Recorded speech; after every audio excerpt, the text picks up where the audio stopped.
أو تقنية NFC بكل بساطة تسمح بنقل ومشاركة البيانات بين الأجهزة.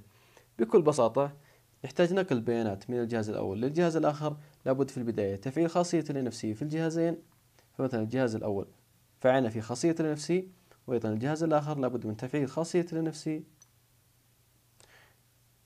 الآن نحتاج نقل صورة من الجهاز الأول للجهاز الآخر، فبكل بساطة لابد أنك تلمس الجهازين بالشكل الصحيح، مباشرة راح تجد أن الصورة انتقلت للجهاز الآخر.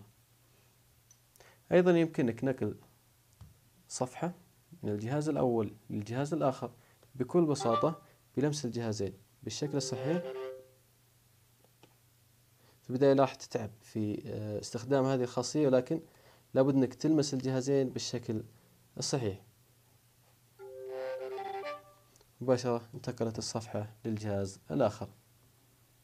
أيضا تستطيع أنك تشارك خريطة من الجهاز الأول للجهاز الآخر، فبكل بساطة راح تلمس الجهازين،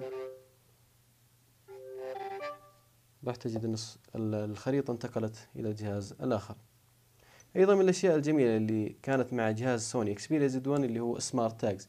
بكل بساطة السمارت تاجز هذه تستطيع برمجتها على أي برنامج أو أي تطبيق أنت تحتاج فتحه عن طريق ملامسة هذه القطعة. فمباشرة هذه التاجز برمجناها أنه تفتح الخرائط، مباشرة نلمس التاجز بالشكل الصحيح، مباشرة راح تجد أن الخرائط فتحت بكل سهولة. أتمنى أنكم استفدتوا معنا من خاصية ال NFC. لا تنسونا من لايك وسبسكرايب، والسلام عليكم ورحمة الله.